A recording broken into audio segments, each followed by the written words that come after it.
जय श्री राम, जय बागेश्वर धाम। दोस्तों, स्वागत है आपका हमारे नए वीडियो में। और दोस्तों, आज का वीडियो बहुत ही खास होने जा रहा है। आज हम आपको तुलसी का एक ऐसा उपाय बताने जा रहे हैं जिसको करने से आपको कभी भी धन की कमी महसूस नहीं होगी। वीडियो शुरू करने से पहले एक बार कमेंट सेक्शन में जय श्री राम जरूर लिख दे, क्योंकि आप ऐसा करते हैं तो आप में सकारात्मकता बढ़ती है। और यदि आप चैनल पर नए हैं तो चैनल को सब्सक्राइब भी जरूर कर लीजिएगा। अब चलिए दोस्तों, वीडियो को शुरू करते हैं। दोस्तों, तुलसी का पौधा लगभग सभी घरों में होता है, लेकिन बहुत सारे लोग शास्त्रों में बताए तुलसी के पूजने के नियम को नहीं जानते हैं। तुलसी की पूजा कैसे करनी चाहिए, तुलसी को जल कैसे चढ़ाना चाहिए, तुलसी के पास कौन सी चीज, कौन सी वस्तु रखनी चाहिए और कौन सी वस्तु नहीं रखनी चाहिए आदि कई महत्वपूर्ण नियमों का पालन करना होता है। इसके अलावा यदि आप तुलसी के नीचे एक ऐसी चीज बांध देते हैं या रख देते हैं तो आपको माँ तुलसी का ढेर सारा आशीर्वाद मिलता है और आपके घर में माँ लक्ष्मी सदैव ही निवास करने लग जाती हैं। तो दोस्तों, तुलसी का पौधा घर घर में होना परिवार के प्रत्येक सदस्य के लिए लाभकारी होता है। पुराणों के अनुसार तुलसी में देवी लक्ष्मी का वास होता है और नियमित रूप से इस पौधे की पूजा करने से लाभ भी अवश्य ही मिलता है। लेकिन अगर आप तुलसी के नीचे एक ऐसी चीज बांध देते हैं तो आपको तुलसी लगाने के कई गुना अधिक फल प्राप्त होते हैं, क्योंकि इस एक चीज के बिना तुलसी अधूरी मानी जाती है। यह चीज तुलसी को संपूर्ण बनाती है। दोस्तों, तुलसी बहुत ही अधिक धार्मिक महत्व रखती है। कोई भी धार्मिक अनुष्ठान हो, कोई भी यज्ञ हो, कोई भी पूजा पाठ हो, तुलसी का प्रयोग अवश्य ही किया जाता है। तुलसी हमारे धर्म ग्रंथों और शास्त्रों में भी बहुत महत्वपूर्ण रखती है। इसका महत्व आदि काल से चला आ रहा है। तुलसी की पूजा करने से हमारे सभी पाप पूरी तरह से नष्ट हो जाते हैं। यदि आपके घर में तुलसी है तो वह घर की सुख शांति और समृद्धि के लिए तुलसी माँ को चुनरी अवश्य चढ़ाइएगा। दोस्तों, कुछ लोग जाने अनजाने में तुलसी के पास कुछ ऐसी चीजें रख देते हैं जिससे तुलसी जी का अपमान होता है। दोस्तों, आपको बता दें कि तुलसी का पौधा बहुत ही संवेदनशील होता है, इसलिए तुलसी के पास आपको अपने मुंह से अपशब्द नहीं बोलने चाहिए, गाली गलौज नहीं करनी चाहिए। तुलसी के पास झाड़ू पोंछा नहीं रखना चाहिए, इसे पाप माना गया है। जहाँ तुलसी का पौधा हो उसके पास थूकना घोर अनर्थ हो सकता है। तुलसी के पास दिया जलाने के बाद जले हुए दीपक को, यानी जो दिया जल चुका हो, उसको वहां से हटा देना चाहिए, क्योंकि तुलसी के पास बुझा हुआ दीपक रखा हुआ काफी अशुभ माना जाता है। तुलसी के गमले में शिव जी और गणेश जी की प्रतिमा नहीं रखनी चाहिए। तुलसी के पौधे के पास कपड़े भी नहीं रखने चाहिए, क्योंकि ऐसा करने से कपड़ों का गंदा पानी तुलसी में जा सकता है। इन सभी चीजों से हम पाप के भागीदार बन सकते हैं और इससे हमारे घर के अंदर लक्ष्मी हमेशा के लिए जा सकती है और दरिद्रता हमेशा के लिए आ सकती है। तुलसी के पत्तों को नाखून से भी नहीं तोड़ना चाहिए, यह तुलसी माँ का अपमान होता है। तुलसी के पत्ते जब सूख जाते हैं तो उन सूखे पत्तों को कचरे में या फिर नाली में नहीं डालना चाहिए। आप उन सूखे पत्तों को उसी गमले में दबा सकते हैं या मिट्टी में दबा सकते हैं। रविवार के दिन तुलसी को छूना पाप माना जाता है। घर में तुलसी के पौधे को सूखने नहीं देना चाहिए। घर में तुलसी के पौधा सूखना अकाल मृत्यु की सूचना होती है। जी हाँ दोस्तों, आपने बिल्कुल ठीक सुना।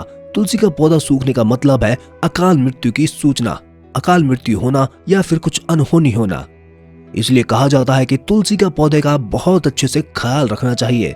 इसे हमेशा हरा भरा रखना चाहिए, इसे कभी सूखने नहीं देना चाहिए। दोस्तों, शास्त्रों के अनुसार मासिक धर्म के दौरान महिलाओं को तुलसी के पौधे में पानी नहीं डालना चाहिए, इसे छूना नहीं चाहिए। तुलसी के पौधे को पूर्व तथा उत्तर दिशा में लगाना बहुत अधिक शुभ माना जाता है। तुलसी के पास रेगिस्तानी पौधे या कांटेदार पौधे लगाना बेहद अशुभ माना गया है। इससे आपके घर में दरिद्रता का वास होता है। तुलसी जी के लिए आप घृणित माने जाते हैं। लेकिन अगर आप तुलसी के पास केले का पेड़ लगाते हैं तो यह बेहद शुभ माना जाता है। इसको करने से आपको कई गुना लाभ प्राप्त हो सकता है, क्योंकि केले के पेड़ में भगवान विष्णु का वास होता है। इससे घर में लक्ष्मी भी प्रसन्न होती है, क्योंकि जहाँ भगवान विष्णु होते हैं वहाँ लक्ष्मी जी अवश्य होती हैं। तो यदि आप तुलसी के पास केले का पेड़ लगाते हैं तो उससे आपको बहुत ज्यादा धन धान्य की पूर्ति मिलती है। धन से सभी रास्ते खुल जाएंगे, आपकी उन्नति होती चली जाएगी और आपके सारे बिगड़े काम बनते चले जाएंगे। तुलसी के पौधे में शालिग्राम रखने से आप बहुत ज्यादा धन और वैभव के भागीदार होते हैं। शालिग्राम भगवान विष्णु का निराकार रूप है। यह काले रंग का एक पत्थर होता है। शालिग्राम में अल्प मात्रा में स्वर्ग भी होता है। जिस प्रकार से शिवलिंग नर्मदा नदी में पाए जाते हैं, उसी तरह से शालिग्राम गंडक की नदी में पाए जाते हैं। यदि आप इसे तुलसी के पौधे में रखते हैं तो माँ लक्ष्मी की कृपा आपको हमेशा प्राप्त होती है। आपके घर में कभी भी धन धान्य की कमी नहीं रहेगी।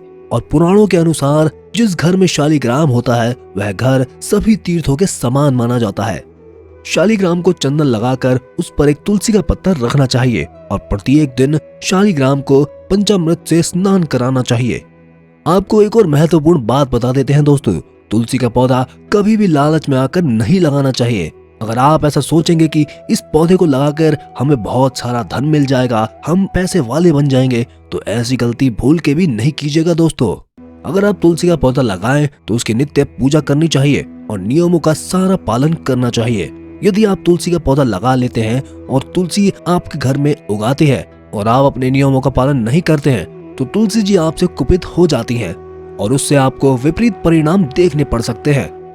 यदि आप तुलसी का पौधा लगाते हैं तो आप उसके गमले को बिल्कुल अलग रखें और उसकी पूजा अर्चना करते रहें। नित्य प्रतिदिन उसमें पानी दें, जल सींचे। आप तुलसी में गोबर की खाद भी डाल सकते हैं। रसायन आप तुलसी में बिल्कुल न डालें। रसायन डालने से तुलसी खराब हो सकती है क्योंकि इनमें केमिकल होता है। आपको सिर्फ गोबर की खाद का ही उपयोग करना है। इन सभी चीजों का अच्छे से पालन करने से तुलसी जी आपको धन धान्य से परिपूरित रखेंगी। तो दोस्तों, उम्मीद है कि आपको ये वीडियो बहुत अच्छा लगा होगा और समझ आया होगा।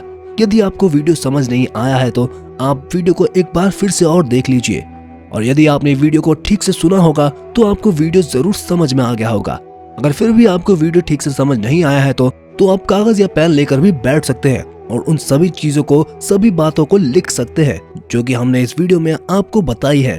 तो दोस्तों, इस तरह से हम ये वीडियो बनाते हैं अलग अलग टॉपिक के। जो हमारे सनातनी हिंदू भाई हैं, जो हमारे इस वीडियो को देखते हैं, जो हिंदू धर्म के लोग हैं, जो हिंदू धर्म को मानते हैं, तो हमारे पुराणों का जिनको ज्ञान नहीं होता, शास्त्रों में लिखी बातों का जिनको ज्ञान नहीं होता है, वह ज्ञान हम यहाँ पर इस वीडियो के माध्यम से उपायों के रूप में बताते हैं और काल पूज्य गुरुजी द्वारा कथा में कही गई बातों को भी संक्षिप्त रूप में यहाँ बताने की कोशिश करते हैं। तो दोस्तों, इस तरह से सनातन धर्म हमारा आगे बढ़ता जाएगा और हम बहुत ही वैभव और खुशी के साथ इन उपायों को करते रहेंगे। इन बातों का ध्यान रखेंगे तो हम बहुत ही खुश रहेंगे, जीवन में हमेशा आगे बढ़ते रहेंगे। तो चलिए दोस्तों, इसी के साथ वीडियो को अंत करते हैं और जाते जाते कमेंट सेक्शन में जय श्री राम जरूर लिखिएगा दोस्तों, व चैनल को भी सब्सक्राइब कर लीजिएगा। मिलते हैं नेक्स्ट वीडियो में, तब तक के लिए जय श्री राम, जय बागेश्वर धाम।